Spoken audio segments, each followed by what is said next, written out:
All right, everyone. So you'll see in the pictures what it looked like after pulling back the vinyl and seeing how bad the floor actually is. It's really not that bad. It's just in a pain in the ass place.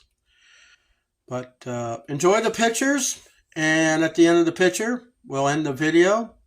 You have an awesome day.